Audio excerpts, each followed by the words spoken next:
오늘은 사랑하는 성도님들과 과연 이렇게 어떤 길을 선택할 것인가 라는 주제로 은혜를 나누어 보고자 합니다. 오늘 우리가 살펴볼 룻기는 짧은 책으로 구성되어 있지만 임팩트는 굉장히 강한 책입니다. 한 가정의 삶의 이야기가 텅 비어가는 그 과정으로 시작해서 어떻게 그 과정이 하나님께서 축복으로 만들어 주시는가를 이 룻기를 통해서 나타내고 있습니다. 룻기는 나오미처럼 내 삶이 텅 비어 있다고 생각하는 사람이나 하나님의 고난 가운데 내 인생을 내버려 둔다고 생각하는 자들을 위한 책으로 이렇게 설명을 할 수가 있고, 또 사랑하는 남녀 사랑 이야기를 통해서 하나님은 보이지 않는 그 손길이 어떻게 움직이고 계신가를 또한 이렇게 보여주고 있는 말씀이기도 합니다. 우리가 잘 아는 것처럼 룻기의 이 시대적 배경은 암울한 사사시대를 배경으로 하고 있습니다. 하나님께서 이스라엘 백성들에게 은혜를 주시고 또 구원을 해 주시지만 다시금 그들이 하나님 앞에 온전하게 삶을 살아가는 것이 아니라 자신들의 세상에 눈을 돌리고 또 우상을 숭배하고 또 고난을 당하면 하나님 앞에 나아가 죄를 회개하고 하나님의 구원을 받는 이러한 과정이 반복해서 돌아가지만 후반부로 가게 되면은 하나님께 아무리 부르짖어도 하나님께서 즉각적으로 응답하지 않는다라는 것을 우리가 또한 사사기를 통해서 이렇게 알게 됩니다. 성경의 기자는 그래서 그 시대를 한마디로 소견에 옳은 대로 생각하고 판단하는 시기, 이렇게 정의합니다. 이처럼 룻기는 절망적인 그 상황에서 하나님은 그분의 계획대로 만들어 가고 있다라는 것을 이 룻기를 통해서 우리에게 또한 알려주고 있습니다. 룻기는 새 과부의 이야기로 시작을 하고 있습니다. 남편과 두 자녀가 뜻하지 않게 갑자기 죽게 되고 살아있는 사람은 시어머니와 며느리 둘, 이렇게 과부 세 분입니다. 그런데 이 두 며느리에게 우리가 잘 알고 있는 것처럼 자식이 없습니다. 만약에 자식이 있다고 한다면 먼 훗날을 기약할 수 있는 기대와 소망이 어느 정도 있습니다. 그런데 자식도 없고 재산도 없습니다. 그래서 절망이라고 때로는 표현할 수도 있습니다. 그런데 성경을 보면 이보다 더 어떻게 하면 이렇게까지 절망 가운데 있을까? 완전히 밑바닥까지 떨어진 상황을 자세하게 보여주고 있습니다. 인간으로서 어쩔 수 없는 그 상황에 놓여 있을 때 하나님은 그분의 계획을 만들어 가십니다. 그러므로 우리에게 필요한 것이 무엇이냐면 하나님께서 개입할 여지를 두어야 한다는 사실이죠. 믿음의 사람은 어려운 상황 가운데 모든 것을 다 자신이 하려고 하지 않습니다. 자신의 상황을 하나님께 아뢰며 그리고 그분의 지혜를 구하고 그 상황을 이겨낼 힘을 주시라고 하나님 앞에 간절히 기도합니다. 아무리 어려운 상황이 우리 앞에 펼쳐진다 할지라도 우리의 문제가 해결될 기미가 보이지 않아도 하나님께서 우리에게 찾아와 주시고 우리의 인생에 개입해 주시면 정말로 거짓말같이 그 어려움을 이겨내고 버티는 힘이 생겨나게 됩니다. 그리고 우리는 그 어려움을 극복할 수가 있습니다. 그러므로 삶에 힘듦이 있고 어려움이 있으면 나보다 더 많은 것을 아시고 지금도 살아계셔서 통치하시는 그 하나님을 의지하며 살아가는 삶이 되길 간절히 소망합니다. 우리 1절의 말씀을 함께 읽겠습니다. 1절입니다. 시작.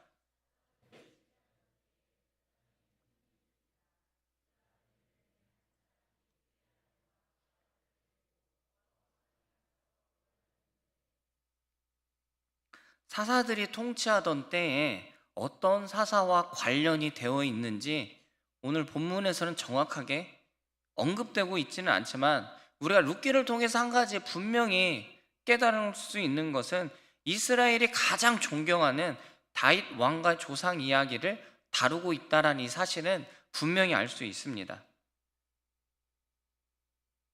1절의 말씀을 보게 되면 그 땅에 흉년이 드니라.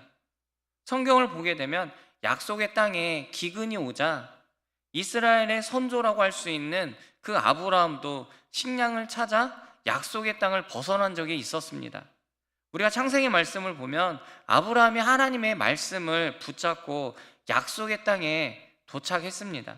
그런데 자신이 전혀 생각하지 못한 기근으로 인해서 자신이 생각할 수 있는 최선의 방법으로 애굽으로 이동한 적이 있고, 또 그의 아들 이삭 역시 블레셋 사람들의 땅으로 이주한 적이 있습니다. 그리고 요셉 시대에도 야곱과 그의 아들들 역시 기근을 피해서 애굽의 몸을 의탁하기도 했습니다. 어찌되었건 이러한 것으로 보면 또 성경에 의하면 흉년은 여러 가지 이유가 있습니다. 예를 들면 자연적인 현상으로 기근이 일어나는 경우도 있었고, 두 번째는 질병의 창궐과 또는 메뚜기 떼로 인해서 기근이 임하기도 한 경우도 있습니다. 그리고 세 번째는 가축의 죽음으로 인해서, 그리고 마지막은 전쟁으로 인해서 그 땅에 기근이 찾아오기도 했다는 거죠. 또 더 중요한 것은 약속의 땅에 기근이 임했다라는 것은 어떻게 보면 그들이 하나님의 말씀대로 살지 못했기 때문이기도 합니다. 그런데 본문은 그들이 거주하는 그 땅에 어떤 이유로 흉년이 왔는지, 찾아왔는지 정확하게 언급하고 있지는 않습니다. 다만 우리가 유추할 수 있는 것은 이스라엘과 마주하고 있는 그 모압 땅, 그 모압에는 흉년이 임하지 않았다라는 사실이죠. 그러면 적어도 이미 앞에서 언급한 자연적인 현상이라든지 질병의 창궐이라든지 가축의 죽음, 그리고 전쟁으로 인한 기근이 아닌 어떻게 보면 하나님께서 내리신 심판이라고 할 수 있습니다. 이처럼 어려운 시기에 이 엘리멜렉은 가족을 이끌고 이스라엘을 떠나게 됩니다. 2절의 말씀입니다. 함께 읽겠습니다. 시작.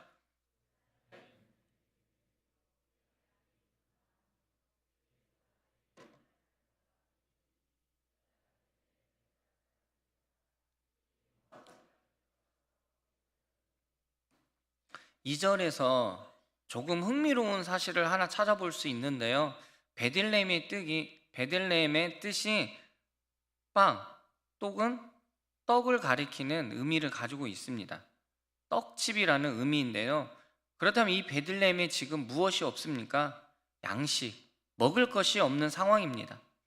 엘리멜렉은 텅 빈 땅을 바라보면서 어떻게 보면 자신의 죄악을 생각하며 왜 이 땅에 내가 거주하고 있는 이 베들레헴에 기근이 임하게 되었는지 반성의 시간을 가질 수도 있었고, 또 모압 땅처럼 양식이 풍부한 곳을 찾아 약속의 땅을 떠날 수도 있는 선택의 길이 있었습니다. 그런데 우리가 잘 아는 것처럼 이러한 갈림길의 그 선택에서 엘리멜렉은 어느 길을 선택했습니까? 아마도 자신이 좋은 길을 선택하기 위해서 생각과 생각을 더할 수밖에 없었겠죠. 왜냐하면 자신의 그 한 번의 선택에 의해서 가정의 미래가 달려있기 때문입니다. 그런데 결과부터 말하면 엘리멜렉은 절대로 하나님께서 말씀하신 그 약속의 땅을 떠나서는 안 되었습니다. 그곳에서 기근이 임하면 하나님 안에서 왜 기근이 임했는지 문제를 찾고 방법을 찾아야만 했습니다. 그가 단순히 눈을 들어 양식이 풍부한 곳을 찾아 떠나는 문제가 아니라는 거죠. 하나님은 자기 백성을 애굽에서 구원하시고 그들에게 약속하신 땅에서 살아갈 수 있는 은혜를 이스라엘 민족에게 허락해 주셨습니다. 그러므로 엘리멜렉은 하나님께서 떠나라, 이렇게 하나님께서 직접 말씀하기 전까지는 어떻게 보면 그 약속의 땅에서 절대로 떠나서는 안 됩니다. 다시 말하면 기근으로 인해서 엘리멜렉의 약속의 땅을 떠나 모압 다른 나라를 선택해서 떠날 수 있는 권리가 그에게 있는 것이 아니라 누구에게 있냐면 그 땅을 주신 하나님께 있다는 거죠. 그에게는 전혀 권리가 없다라는 겁니다. 그리고 그가 선택한 모압은 좋은 선택지가 아닙니다. 왜냐하면 모압은 우리가 잘 아는 것처럼 롯과 그의 딸과의 부적절한 관계로 태어난 민족입니다. 또 그들의 왕 발락은 발람을 고용하여 애굽에서 나온 이스라엘 백성을 저주하도록 한 민족이 바로 모압 민족입니다. 그리고 민수기 22장과 24장의 말씀을 보게 되면 모압 여자는 광야에서 이스라엘 백성을 유혹하여 거짓 신들에게 예배를 하도록 했습니다. 그리고 모압 왕 에글론은 이스라엘을 학대한 왕입니다. 여기까지만 본다고 하더라도 엘리멜렉이 그 땅에 가서는 안 됩니다. 약속의 땅을 떠나 모압을 선택하는 것은 분명히 잘못된 선택이고 판단이라고 말할 수 있습니다. 더군다나 우리가 이미 잘 알고 있는 것처럼 엘리멜렉이라는 이름은 나의 하나님은 왕입니다. 아마도 엘리멜렉은 이름이 의미하는 것처럼 처음부터는 하나님을 떠난다는 생각은 절대로 하지 않았을 것 같습니다. 자신의 나름대로 이 베들레헴이라는 곳에서 이 기근을 어떻게 하면 벗어날 수 있을까 여러 가지 방법을 해봤을 것입니다. 그래도 시간이 가도 기근은 해결되지 않으니 자신이 선택한 것이 바로 모압입니다. 그런데 중요한 것은 사사시대의 중심을 흐르는 문제가 무엇입니까? 내 문제는 내가 알아서 판단한다. 다시 말하면 중요한 결정을 하는 그 순간에 자신의 판단이, 자신이 바라보는 기준이 우선하고 있다라는 사실입니다. 엘리멜렉이 하나님 앞에 나아가 회개하고 자신의 어려움을 하나님께 온전히 맡기는 신앙의 길이 아닌 자신의 선택과 판단으로 가족을 어떻게 하면 잘 부양할 수 있는 길, 즉 양식이 풍부한 그 모압을 선택했다라는 사실입니다. 자신이 선택한 이 길은 눈에 보기에는 괜찮은 선택이고 내가 잘 선택했다 이렇게 말할 수도 있습니다. 왜냐하면 아직 그는 이곳에서 어떠한 일이 생겨날지 알지 못하기 때문이죠. 만약 그곳에서 자신이 죽고 사랑하는 두 아들들 죽고 사랑하는 아내만 남게 된다면 절대로 그곳을 선택하지 않았을 것입니다. 오늘날 우리도 수많은 선택을 하게 됩니다. 그리고 그 선택의 결과로 때로는 풍요로움을 누릴 수도 있고 때로는 엄청난 피해를 볼 수도 있습니다. 그러면 우리의 선택의 기준이 무엇인가? 우리가 어떠한 것을 기준으로 선택하고 있느냐가 중요하다는 것입니다. 예를 들어 선택의 문제에 있어서 만약에 내 행복과 관련이 있고 성공을 보장하는 길인데 그것이 만약에 하나님과 배치가 된다면 우리는 어떻게 합니까? 우리는 손해를 보고 내 행복을 잠시 내려놓고 미루고 성공을 내려놓고 오직 하나님의 뜻만 구하며 선택할 수 있습니까? 만약에 이러한 문제가 성경의 그 인물만의 문제가 아니라 오늘날 내 문제라고 한다면 이 선택은 결코 쉬운 선택은 아닙니다. 차라리 선택이 아닌 너 무조건 이 길을 가야 된다. 이 길 아니면 안 된다. 이렇게 말하면 훨씬 더 편합니다. 그냥 그 길만 가면 되니까요. 그런데 우리가 살아가는 세상을 보면 하나님은 항상 선택의 길, 선택할 수 있도록 줍니다. 우리가 중요한 선택의 순간에 하나님의 관점에서 깊이 있게 생각하고 끝까지 하나님의 뜻이 무엇인지 때로는 생각하지 못합니다. 왜냐하면 순간의 이익에 우리의 눈에 들어오기 때문이죠. 그리고 그것을 선택하면 성공하는 것이 보입니다. 이렇게 보여질 때 더욱더 선택에 어려움이 우리 앞에 있습니다. 그러나 우리가 하나님을 믿는다고, 하나님의 자녀라고 고백한다면 하나님을 우선하는 선택이 우리의 삶의 기준이 되어야 합니다. 이러한 과정까지 우리의 생각이 나아가야 한다는 사실이죠. 그럴 때 세상이 그리스도를 믿는 우리로 인해서 세상이 조금 더 아름다워지고 하나님의 통치가 임하고 있다라는 소식을 전할 수 있기 때문입니다. 우리 3절의 말씀을 보겠습니다. 3절의 말씀입니다. 시작.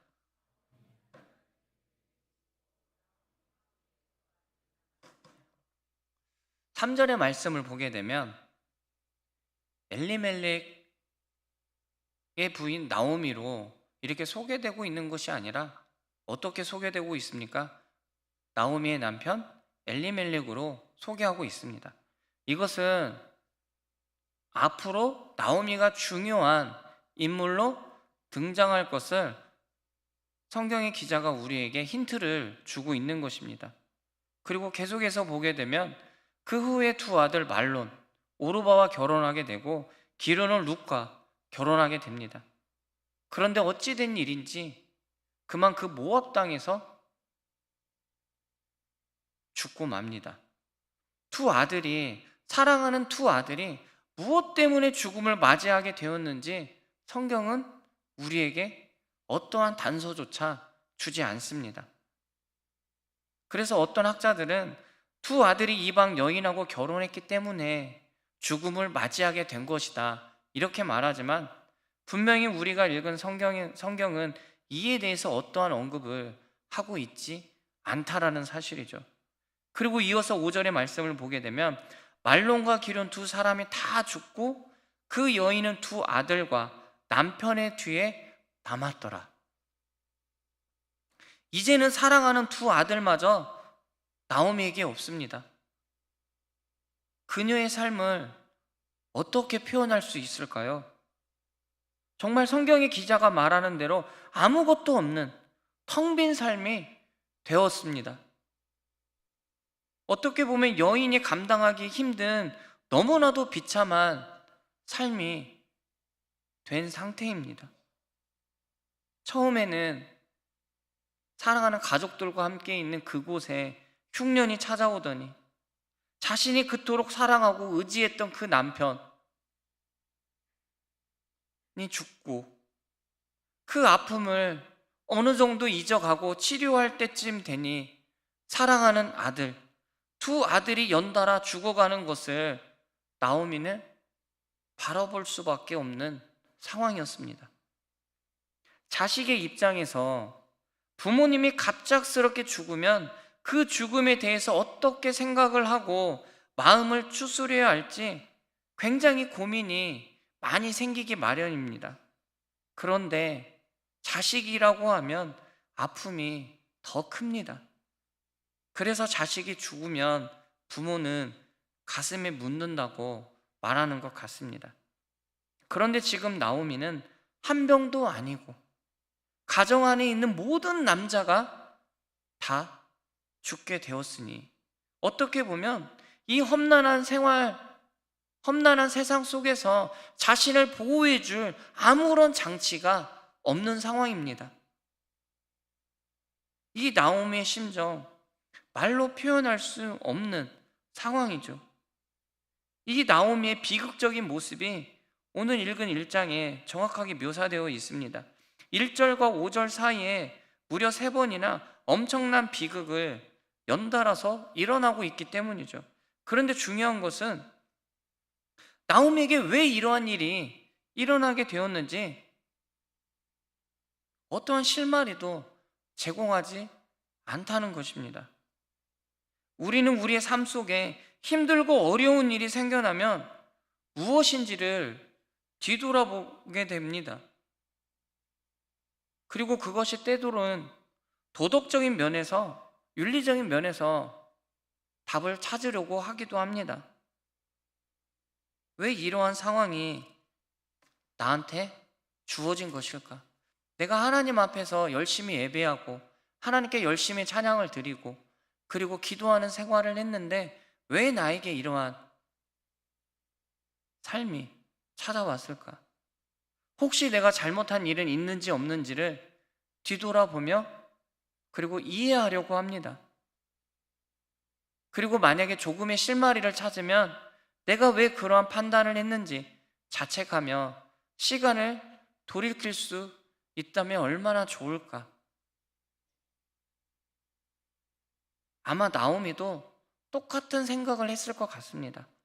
만약 베들레헴의 흉년으로 인해서 지금 당장 먹을 것이 없지만 내가 생활하고 있는 이 터전을, 이 베들레헴, 이 하나님께서 나에게 주신 그 약속의 땅을 떠나지 않고 그 힘든 가운데 하나님을 의지하고 만약에 내가 버텼더라면, 그리고 사랑하는 두 아들이 이방 여인하고 결혼하지 않고 같은 민족끼리 나의 동족하고 결혼을 했다라면 나에게 지금 이러한 비참하고 참담한 일은 일어나지 않았을 수도 있었을 텐데, 우리에게 일어나는 슬픔이 정말로 때로는 상식적으로 이해되지 않을 때가 많이 있다라는 사실입니다.